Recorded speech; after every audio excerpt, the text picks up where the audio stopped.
우리 운전할 때 여러분들 앞으로만 가시지만 가는 것도 중요하지만 속도도 줄이고 또 위험한 순간 만나면 또 줄이고 이 브레이크의 소중함이 얼마나 이 소중함을 여러분 느끼고 운전하고 계시는지 모르겠습니다. 우리 인생에도 마찬가지입니다.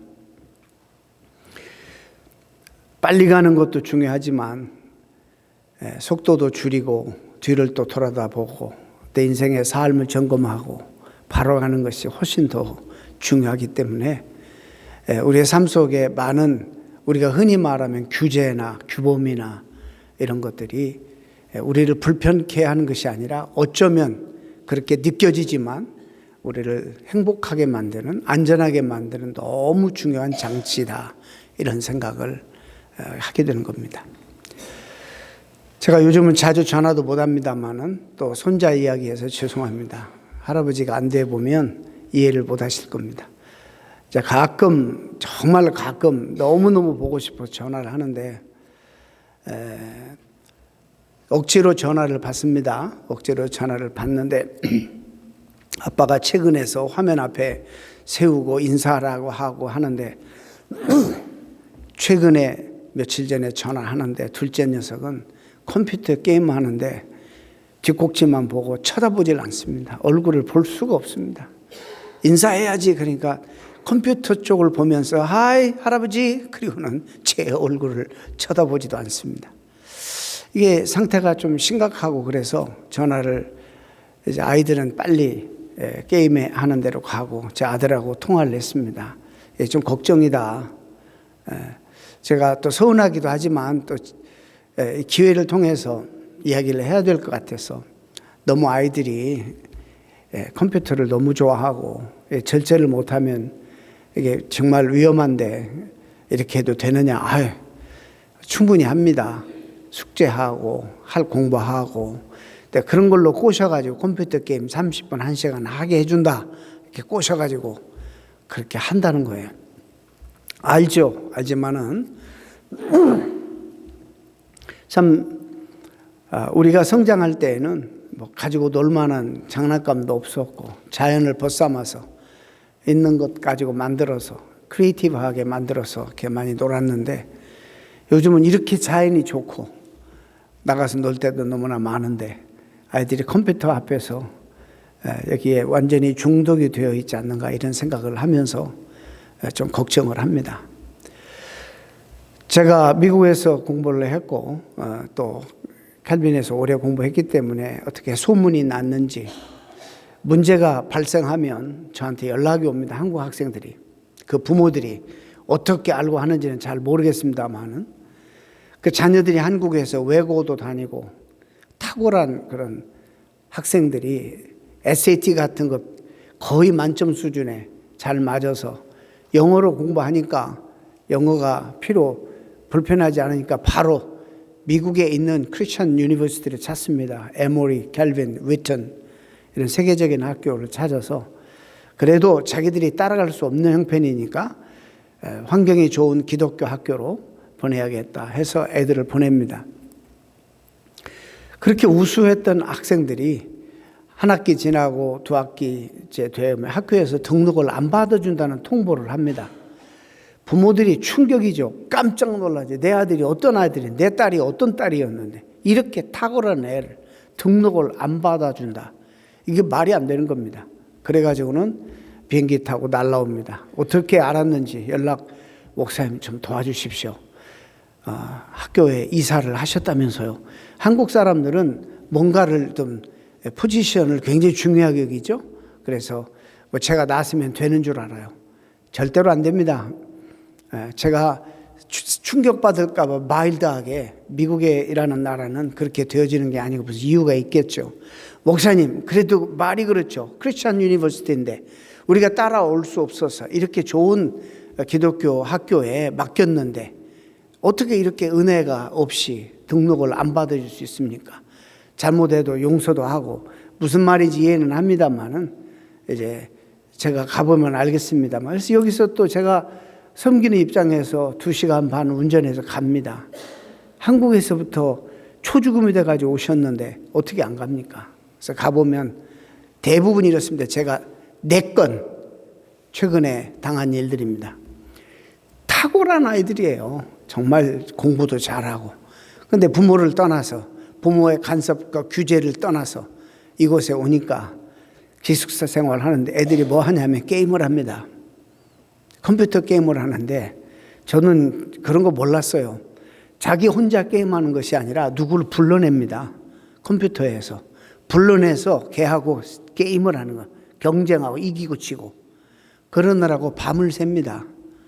자, 8시에 첫 수업이 있는데 7시, 6시 이렇게 거의 날 새고 게임을 합니다. 시간 가는 줄 모르고 게임합니다. 그리고 난 다음에 깜빡했는데 일어나 보니까 오후예요. 수업을 들어갈 수 없습니다. 수업에 빠지는데 어떻게 학점을 줄 수가 있어요? 줄 수가 없습니다. 그러면 학교에서는 너는 머리도 좋고 다 안다 그렇지만은 이 공부하는 이 워크해빗이 너무 안 좋으니까 이거 고쳐서 오지 않으면 등록을 받지 않겠다. 그리고 학교에서는 등록을 받지 않고 내쫓습니다. 기가 막힌 일 아닙니까? 한국에서 꿈을 가지고 유학을 보내고 부모들도 그런 상황 속에서 큰 기대를 하고 보냈는데 그 크리스천 스쿨이라면서요. 왜 이걸 용납을 못하고 학교 측에서는 그걸 왜 용납해야 되는데요. 애가 머리가 좋은 거 알고 공부도 잘했던 거 아는데 여기에서 이것을 안 고치면 절대로 미국에서 공부할 수 없습니다. 빨리 데리고 가서 이것부터 치료하고 데려오시길 바랍니다. 안 돼요. 제가 한 번도 성공한 적이 없습니다. 잘 말해서 그러나 기회를 드리겠습니다. 지역에 있는 커뮤니티 칼리지에서 이것이 개선이 됐다는 것을 증명해야 됩니다. 그래서 학점을 받아 오면은 그 다음에 학기에 컨시더라는 말을 해요. 고려해 보겠습니다. 이런 적은 있어도 내가 말한다고 그래서 학교에서 받아주고 그러질 않습니다. 여러분 지금 심각합니다. 그런 문제가 젊은이 사회에서 대단히 심각하다는 사실을 먼저 말씀드리고 저는 그래서 우리가 자녀들을 키울 때 참 아이들을 좀 자유롭게 자율성을 주고 키우는 거 너무 좋습니다. 그러나 요즘에 디스플레인이 훈계나 자녀 교육이 상실된 이 시대에 살아갑니다. 그래서 우리는요 부모 잔소리 엄청 들었어요. 정말 부모를 빨리 떠나고 싶었어요. 너무 잔소리 알고 있는데 알고 있으면 그렇게 합니까? 부모님들이 보실 때 이 잔소리를 해야 되기 때문에 그 상황에서 하는 건데 우리는 너무너무 듣기 싫었어요. 근데 나중에 지내놓고 보니까 다 들었어. 다 들었더라고요. 이런 그 사태 상황을 보면서 저는 삼손의 생각이 났습니다. 삼손의 말씀이 생각이 나요. 이 스토리는요 너무 오랫동안 미술가와 소설가, 음악가, 심지어 영화 제작들에게까지 흥미있는 소재거리가 되어 왔습니다. 여러분 삼손 잘 아시죠?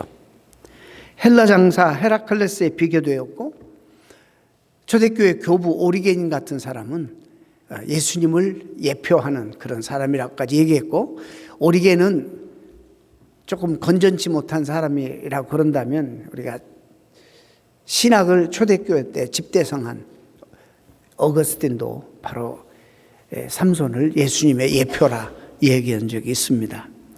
그냥 힘센 장군이 하나 나와서 하나님 말씀 불순종해서 힘을 잃어버려서 그냥 망하게 되었다. 이런 정도의 스토리로 읽으면 안 되고 삼손을 자세히 들여다보면 심오한 그 영적 교훈이 담겨져 있습니다. 삼손의 이야기는 하나님과 그의 백성이 어떻게 언약을 맺고 더불어서 함께 살아가는가 이런 그 대단히 중요한 비밀이 담겨져 있습니다. 삼손은요 힘을 상징할 때 가장 먼저 떠오르는 힘과 능력의 상징이에요. 어떤 사람이 14살 때 어떤 생각을 했냐면 어린아이인데 여행 다니는 사람들이 자꾸 여행 다니면서 가방이 너무 약해서 찢어지고 깨지고 부서지는 이런 것들을 보면서 내가 좀 잘하면 강력한 여행 다닐 때 부서지지 않는 가방을 좀 만들어야 되겠다라는 꿈을 가졌습니다. 그래서 회사를, 가방 만드는 회사를 차렸는데 이름을 뭐라고 할고 하다가 삼손같이 강한 그런 가방을 만들어야 돼서 삼소나이트라고 지었어요. 요즘 삼소나이트, 그래서 나온 겁니다. 그래서 지금도 삼소나이트 가방은 굉장히 강인하고 좋은 가방으로 우리가 그렇게 취급을 받고 있습니다. 그래서 힘과 능력을 상징하는 인물이 바로 삼손입니다. 육체적인 힘뿐만 아니라 오늘 이것은 영적으로 지혜가 되었든지 우리의 전술이 되었든지 뭐가 되었든지 참 이 세상에 탁월하고 출중한 모든 사람을 사실상 대표하는 상징적인 인물입니다. 그런데 이 사사기, 특별히 이 부분에서 교훈은 이 모든 힘과 능력과 지혜, 이 모든 것은 하나님이 작정하고 주셨다라는 사실을 알게 되는 겁니다. 우리가 툭 어떤 우주에서 지구로 떨어진 존재가 아니라 하나님이 우리 각자 한 사람 한 사람을 정말 조성해서 이 땅에 목적을 가지고 이 땅에 보내주셨다는 것입니다. 그래서 우리가 너무 존귀한 존재입니다. 그래서 성경에 전체적으로 가르치는 대단히 중요한 교훈 중에 하나가 우리는 내가 가지고 있는 그게 재능이든지 재물이든지 머리든지 뭐든지 모든 것이 다 주께로부터 왔다는 사실을 인정하고 그것을 하나님이 주셔서 하나님의 목적을 위해서 또 민족을 구원하고 이웃을 윤택하게 하고 하나님 나라를 건설하는 그 아름다운 일들을 위해서 하나님이 주셨다는 사실을 성경은 강조하고 그런 의미에서 우리를 청지기라 그렇게 표현합니다. 우리의 것은 사실 아무것도 없습니다. 우리의 것 같지만 하나님이 일시적으로 우리를 부르시면 우리는 가야 되잖아요.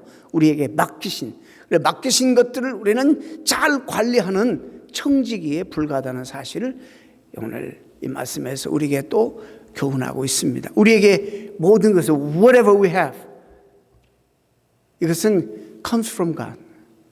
하나님으로부터 왔고 it's all belong to God. 하나님께 속해 있다는 사실을 인정하는 이것을 대단히 강조하는 그런 교훈입니다. 여러분 삼손의 신비스러운 출생의 비밀에 대해서 오늘 우리가 읽었습니다. 그는 당시 사회 문화 속에서 그 아버지, 그 이름이 아버지만 나와요. 어머니는 안 나오고 마노아라는 그 가정은요 실패의 상징이에요.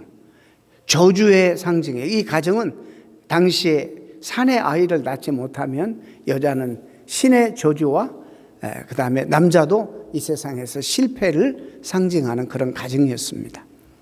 패배와 실패와 그리고 소망이 없는 그 가정에 하나님이 개입하십니다. 하나님이 찾아오십니다. 우리 죽었던 우리에게 하나님이 오셔서 우리를 살려주시고 산소망을 허락해 주신 것처럼 이 사회, 당시 사회 사람들의 조롱거리 실패의 가정 속에 하나님이 찾아오십니다. 그래서 은혜를 베푸십니다. 은혜라는 단어는 사실상 하나님께 속해 있는 단어입니다. 우리는 너무 쉽게 값싼 은혜를 증거하고 또 은혜라는 말을 너무 자주 써요. 은혜 받았습니다. 은혜 받았습니다. 그리고 삶을 은혜 안 받은 사람처럼 사는 거예요. 은혜 받으면 그렇게 살면 안 되는 거예요. 은혜 받으면 그렇게 되면 안 되는 거예요. 은혜 받은 사람 너무 많이 했어요. 제가 미국 교회 다니면서 성도들에게 은혜 받았습니다 말을 듣고 싶어가지고 초창기에 무척 애를 썼는데 그런 말을 안 해요. 내가 부족하기도 하지만 언제나 그런 은혜, 그런 소리를 들을까? 설교하면 그냥 인조이 했다. 기분 나쁘잖아요. 그 다음에 그냥 조금 격려 차원에서 터치됐다. 무브됐다.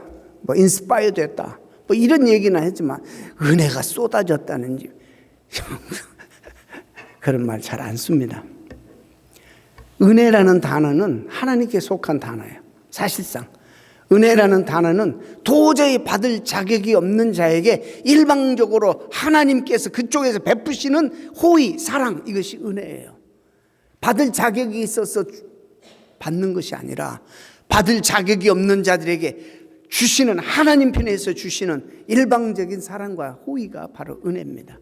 이 가정이 그 당시 사회에서 실패자로 조롱거리의 대상이 되고 그 다음에 수치스러우고 자랑할 것이 없는 이 가정, 마노아의 가정에 하나님의 은혜가 임했습니다.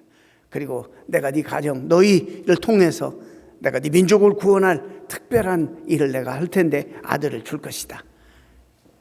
나실인. 그러나 이 아들은 내가 그렇게 해서 모든 사람이 하나님의 여기서 이 땅에 보냄을 받았지만 특별히 하나님이 특별한 목적을 위해서 구별하여서 민족 구원하고 이 시대의 사사로 사용하실 것이다 라고 말씀하시면서 보낸 아들이 삼손입니다. 하나님께서 역사를 이루어 가시 하나님의 뜻을 이루시는 영적인 원리가 있는데 가장 중요한 원리는 하나님은 사람을 통해서 역사하신다는 거예요. 사람에게 은혜를 주셔서 그 은혜 받은 자를 통해서 하나님의 뜻을 이루시는 이런 방법을 하나님께서는 오늘도 사용하고 계시는 것입니다.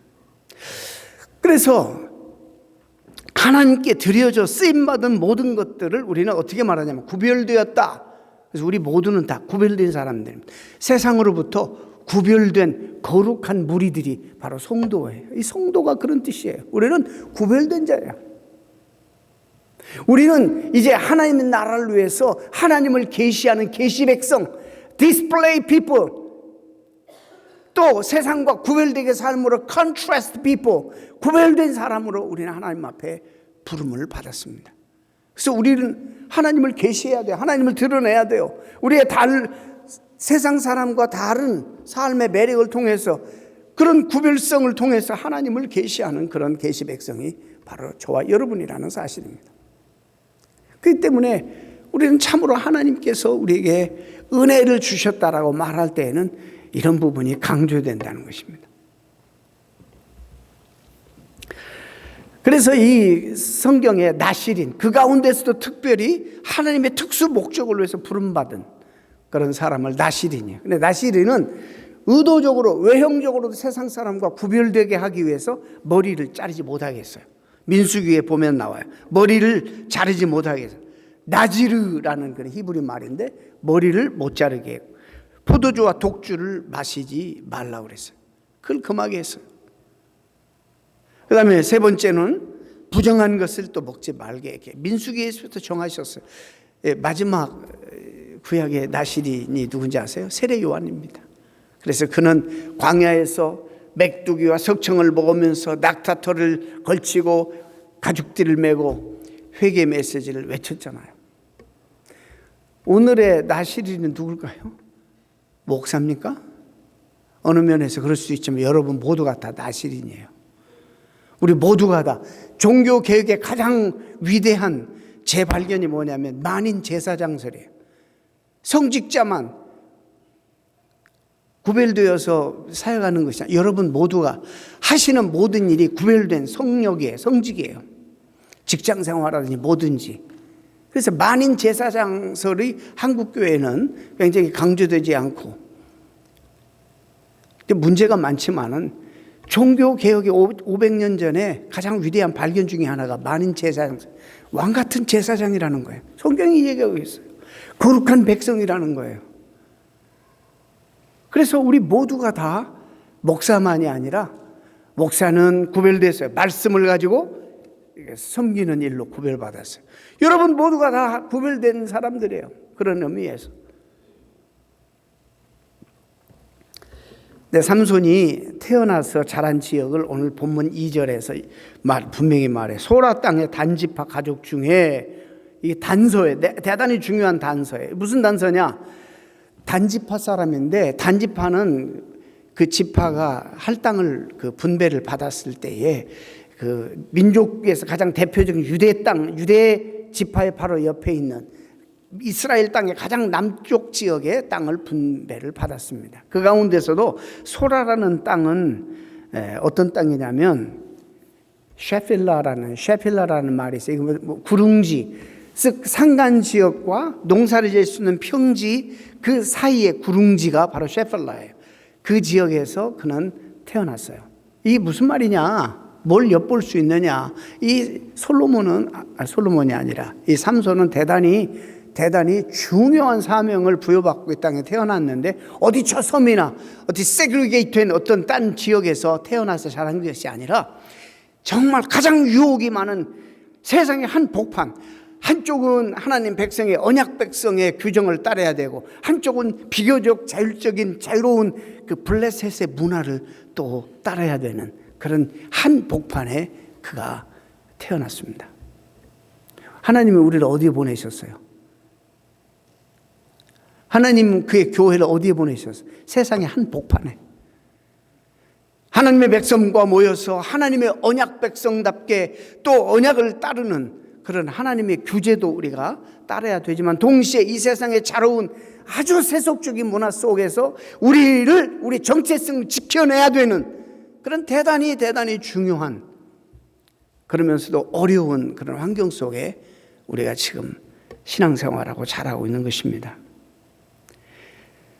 삼손은 이스라엘의 산악지대 마을과 블레셋의 평화지대 마을 사이에서 성장했다. 이 말은 곧 언약을 지키면서 동시에 이방 나라의 그런 블레셋 문화나 풍습에 적지 않은 영향을 받을 수밖에 없는 그런 환경에서 태어나서 자랐다라는 겁니다.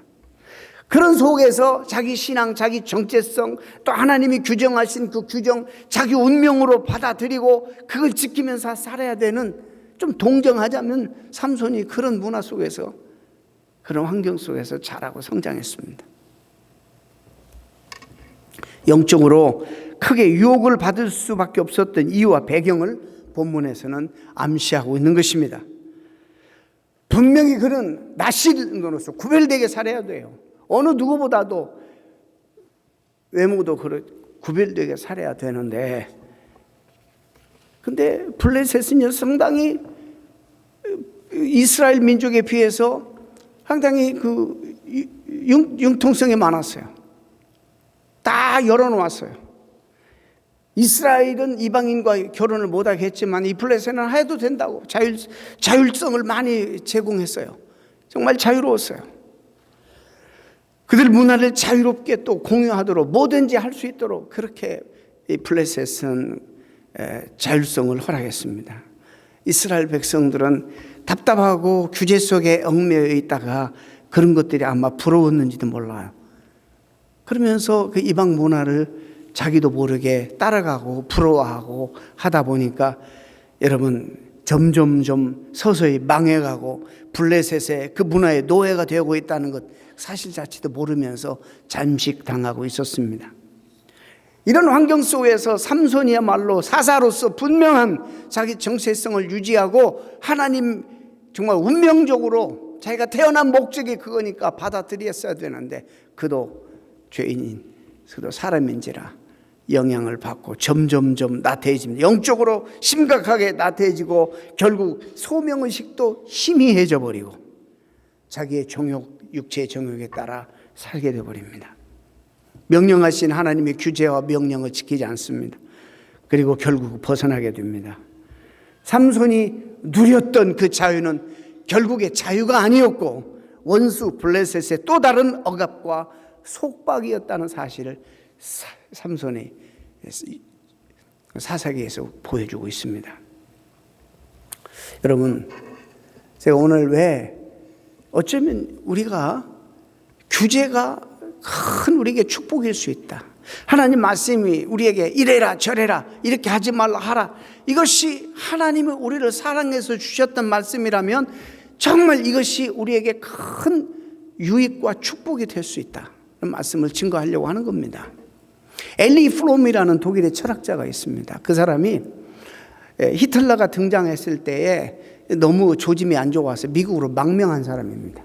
그리고 난 다음에 그 사람이 무슨 소유냐 삶이냐 그런 글도 썼고요. 또 사랑의 기술이라는 책, 소유냐 존재냐 사랑의 기술 이런 책도 쓴 사람이에요.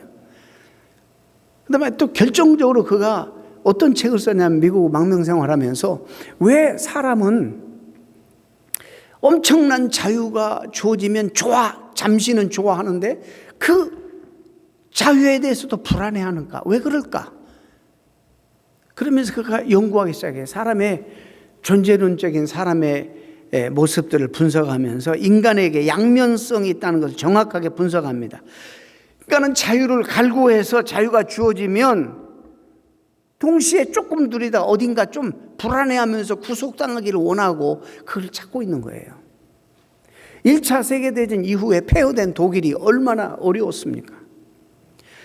1919년에 정말 바이마르 헌법이라는 것은 전 세계가 놀랄 만한 엄청난 당시까지 인류가 만드는 가장 자유롭고 민주적인 헌법이자 현대 복지국가의 근간이라 할 수 있는 탁월한 헌법을 만들어냅니다. 자유가 보장되고 자율성을 인정하고. 그런데 14년도 못 가서 그것이 폐기됩니다. 왜냐하면 히틀러 때문에. 사람이 자유를 누리니까 한편으로 누가 좀 강력한 지도자가 나타나서 우리를 인도해 줬으면 좋겠다. 너무 자유스러우니까 할 말 다 하고 그냥 굉장히 복잡하잖아요. 그러니까 이러지 말고 획일성 있게 누가 강력한 지도자가 나타나서 우리를 확 끌고 갔으면 좋겠다라는 그런 불안 심리가 생기게 되는 거죠. 히틀러가 나타났어요. 그래서 그들이 바라는 대로, 그래서 14년도 못 가서 그 헌법은 폐기돼 버립니다. 인간의 자율성이라는 것입니다. 자, 이것을 적게 우리 가정에, 우리 자신에게 한번 적용해 보면 우리가 자유를 원해요. 마음대로 하고 싶어 하시죠. 제가 이렇게 지켜보면 자기가 하고 싶은 대로 하면서 사는 사람은 좀 여러분들이 부러워하지만 그 사람들을 존경하는 사람 별로 없고요. 그 사람이 조금 이렇게 무게가 없어 보여요. 그러나 삶이 절도 있고 절제하고 할 일 안 할 일 분명히 가려서 하고 이런 사람들은 정말로 매력 있게 보여요. 여러분 안 그렇습니까?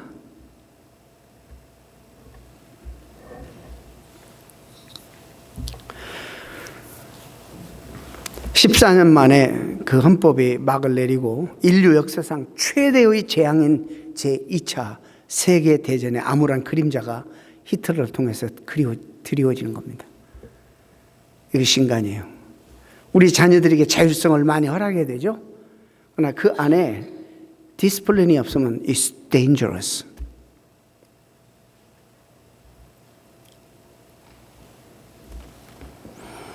무한한 자유가 하고 싶은 대로 하면 우리가 행복할 것 같지만 결코 그렇지 않다는 거예요. 나실인 삼손은 태어날 때부터 규제가 많았습니다. 뭐 하지 말라 하라는 게 많았어요. 삼손뿐만 아니라 모든 인간들, 특히 우리 크리스찬들은 이렇게 두껍게 사랑도 많이 얘기하지만 규제가 너무 많아. 그런 인상을 받게 돼요. 근데요, 이런 규제를 통해서 우리가 가장 알아야 될 중요한 사실을 우리가 하나 아는, 우리 인생의 주인이 내가 아니라는 사실을 아는 거예요. 자동차가 막 가기만 하고 절제할 때 절제 못하고 위험한 순간에 브레이크를 통해서 쓰지 않으면 이거 어떻게 되는 겁니까? 다 죽습니다, 우리. 그런 것처럼 우리 인생에도 마찬가지예요. 자율성이 주어지지만 규제가 정말 우리에게 필요한 것은 이것이 우리를 더 행복하게 하고 안전하게 한다는 것입니다. 그런데 인생의 주인과 삶의 주인이 내가 아니라는 사실을 알려줄 뿐만 아니라 제약을 통한 절제된 삶, 우리 삶을 바르게 살고 옳은 일에 집중하게 함으로써 진짜 능력 있는 삶을 살게 만드는 것입니다. 제발 청소 여러분 하시죠. 제가 늘 얘기해요. 가든호스가 요즘은 나오는 게 뭐 샤워, 무슨 미스트 뭐 여러 가지가 있어요. 돌리면. 그 다음에 제트라는 게 있어요. 파워. 응? 꽃에 물 줄 때 제트 쓰면 큰일 나는 거예요. 그때는 이제 샤워해가지고 이렇게 물 주고. 요즘은 뭐 별게 다 나와요. 저는 언젠가 TV를 통해서 이 단단한 강철판, 어떤 도구로도 잘라지지 않는 강철판을 아주 미세한 구멍을 만들어서 물로 잘라버리는 것을 제가 봤어요. 무섭더라고요. 우리가 어쩌면 하고 싶은 일들만 하니까 우리의 집중력이 떨어져서 해야만 하는 일에 우리 삶이 시간과 에너지와 정력 좀 집중돼야 되는데 하고 싶은 일이 너무 많아. 그러다 보니까 가뜩이나 에너지도 없고 능력도 없는데 다 분산돼서 아무 짓도 못하고 인생이 흘러가는 거예요. 하나님이 우리에게 맡겨주신 중요한 사명, 그 일에 우리가 집중하고 살아도 인생이 짧은데 그렇다는 것입니다. 아마 우리 자신들도 그렇고 우리 자녀들도 삼손과 비슷한 환경에 지금 자라고 있습니다. 교회에서는 하나님이 창조주시다, 하나님이 모든 것을 있게 하신 만물의 근원이시다, 그렇게 배우는데 학교 가면 우리 인간이 진화의 산물이라고 이렇게 가르치고, 교회 와서는 우리가 성별해서 거룩하게 살아야 된다고 배우는데 이 세상의 모든 세큘러는 문화는 굉장히 타락한 문화예요.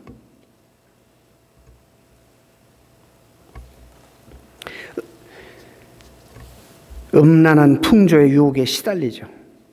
이런 갈등 속에서 삼손이 흔들렸던 것처럼 우리와 우리 자신도 얼마나 지금 흔들립니까? 영적으로 얼마나 흔들리고 믿음이 약화되고. 우리가 누구라고요? 이 세상에서 전시 백성이래. 하나님을 계시하는 백성이래요. 디스플레이하는, 하나님이 안 보이니까 우리를 통해서 하나님이 계시되기를 원하시는 거예요.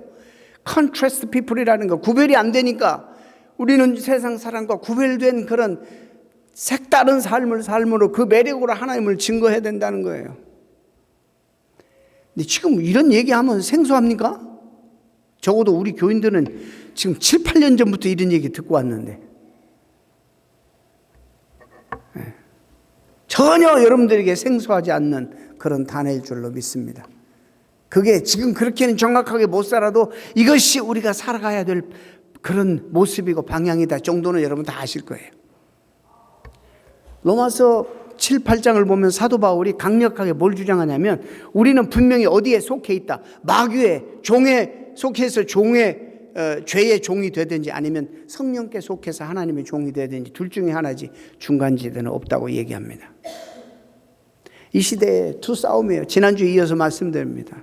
헬레니즘과 헤브라이즘의 싸움이에요. 헬레니즘은 인본주의를 발전시켰고 헤브라이즘은 하나님이 아직도 우리의 만물의 근원이시다. 신본주의를 발전시킵니다. 우주와 피조물뿐만 아니라 인간의 모든 역사와 생애를 친히 주관하신 분이 하나님이다 라고 믿고 고백하게 하는 정신사조가 헤브라임이죠. 그러나 인본주의는 바로 인생의 자신이 주인이다 이렇게 강조합니다. 내 자신이 주인이다. 여러분 근데요 훨씬 인본주의가 이해하기가 쉬워요. 합리적이고 훨씬 인본주의는 자율성을 강조해요. 달콤합니다. 자연스럽게 받아들일 수 있는 사상입니다. 네가 안에 거인이 있어. 네가 할 수 있어. 왜 못해? 얼마든지 할 수 있어. 이런 사상이 계속 발전되고 쌓이면 기본적으로 남이 간섭하거나 간섭받는 거 지극히 싫어합니다. 자율성을 늘 부추기니까. 구속과 억압 아주 싫어합니다. 제한당하는 거 무척 싫어합니다. 자기가 다 할 수 있다고 생각합니다. 착각합니다. 절대로 할 수 없습니다. 아무리 능력이 주어져도 그것을 잘 활용하거나 제어할 힘이 우리에는 없어요. 신앙생활 하다 보면 신앙적인 문제들이 질문이 많이 일어납니다. 근데 속 시원하게 성경에 이야기하는 부분이 별로 없어. 그렇게 보여. 예수님도 어떤 학자가 연구해 보니까 186개 질문을 집중적으로 제자들과 주변 사람들에게 받았대. 그 질문 중에서 정확하게 대답한 것이 2-3개밖에 없대요. 이 여인을 가는 마다 현장에 붙잡혔으니까 돌로 칠까요? 아무 소리 안 하고 땅에다 뭘 써? 대답을 안 해. 쳐라 말라 아무 얘기 안 해요. 그러시면서 한다는 얘기가 죄 없는 자가 먼저 쳐라 이런 얘기 하시는 거예요. 세금 바쳐야 됩니까? 그러니까 세금? 가이사 것은 가이사에게 이런 말씀을 해요. 속 시원하게 대답을 안 하시는 거예요. 이게 무슨 얘기냐면요. 우리의 합리적인 인간의 그런 차원이 아닌 거예요. 하나님의 세계는. 근데 우리는 그 어마어마하신 하나님을 우리 단순한 인간의 이성 속에 집어넣어가지고 요리하려고 해요. 그분은 우리의 논리로 잡히지 않고 논리화할 수가 없어요. 매이지 않습니다. 또 주님은 우리의 논리와 방법대로 대답하지 않는 경우가 너무나 많기 때문에 신비해요. 여러분 근데 현대인들은 인본주의의 영향을 많이 받고 교육의 영향을 많이 받는 사람이 자꾸 확실한 대답이 있어야 돼요. 합리적인 내가 납득할 만한 대답이 없으면 안 움직여요. 그런데 믿음의 세계는 그런 대답이 없어도 하나님 말씀이면 아멘 하고 움직이는 거예요. 이게 믿음이에요. 욥이 자기 고난의 의미를 알고 싶어서 얼마나 고통 속에서 질문을 많이 했는지 모릅니다. 그런데 욥은 끝내 모릅니다. 그러나 상관이 없습니다. 모든 내 인생 문제의 대답이 내가 원하는 대답이 없어도 하나님이 내 인생의 모든 대답이다. 이렇게 믿는 것이 믿음이에요. 내 질문에 정확하고 명쾌하게 대답이 되어지만 믿는 것은 믿음이 아니에요. 믿음은 이 모든 것들을 넘어서는 거예요. 종교와 철학을 넘어서는 사상이 기독교라고 지난 주간에 말씀드렸습니다. 하나님 믿는 믿음은, 그리고 그 믿음을 가진 자들은 모호하고 이해되지 않는 상황 속에서도 주님을 인정하는 겁니다. 저와 여러분이 바로 그런 믿음을 소유했습니다. 제가 신학도 적지 않게 공부하고 오랫동안 목회도 했고 저게 다 이해되고 아는 줄 아세요? 저는 모르는 것이 많다는 것이 너무 감사해요.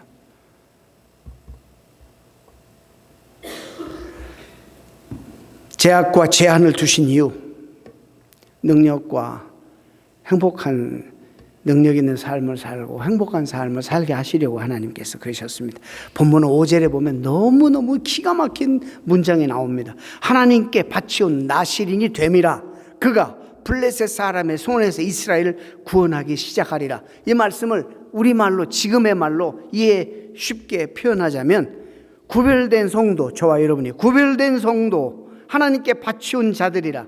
그들이 세상과 싸워서 이길 뿐만 아니라 많은 사람들을 구원자들로, 구원하는 자들로 쓰임받게 될 것이다. 하나님이 우리를 부르신 이유, 우리를 통해서 많은 사람, 자기도 이 세상과 싸워서 이길 뿐만 아니라 많은 사람을 구원하는, 구원 복음을 전하는, 구원하는 도구로 쓰임받게 될 것이다. 이야, 언젠가도 한번 제가 잠깐 나눈 적이 있습니다만, 현재 스포츠 중에서 가장 전 세계 인기 있는 스포츠가 축구입니다. 공 하나 넣으면 22명이 뛰니까 후보 벤치에도 많이 앉아있고 22명이 막 뛰어다녀요. 근데 거기에 여러분 마음대로 뛰는 거 아니에요. 제한이 있어요. 제약이 뭐냐? 손을 쓰면 안 돼. 다른 몸은 다 써도 되는데 손을 쓰면 안 돼. 이게 자꾸 뛰면 어떻게 돼? 안 돼. 발로만 해야 돼. 그리고 헤딩하고 몸으로. 또 하나 결정적으로 전문가들이 이 축구에 매료되는 건 뭐냐면 업사이드 룰이에요. 누가 그래요? 업사이드 룰이 없으면 한 15명 이상은 저쪽 상대방 골대 앞에 있을 거래. 예? 안 차고. 근데 업사이드가 공격수가 수비수보다 먼저 들어가면 안 돼요. 이 라인을 지켜. 못 들어오게 하려면 이 수비가 자꾸 나오면 공 몰아내는 거예요. 근데 호날두나 메시가 잘하는 게 그 업사이드를 깨고 기가 막히게 범치 않으면서 빨리 들어가가지고 골을 넣는 거예요. 이것이 축구의 매력이에요. 뭐죠? 이 제약 때문에 축구를 좋아하게 되는 거예요. 우리 하나님 말씀에 제약이 있어요. 이게 어떻게 보면 우리에게 옥죄는 것 같고 불편하게 하는 것 같으면 아니에요. 우리 어른들이 자녀들에게 이래라 저래라 잔소리하는 게 사랑해서 하는 거예요. 사랑해서 하는 거. 알잖아요. 우리 겪어봤잖아요. 우리 자녀들에게 왜 이렇게 잔소리 많이 해? 그냥 놔두지. 놔두면 안 될 것 같으니까. 놔두면 큰일 나니까 잔소리합니다.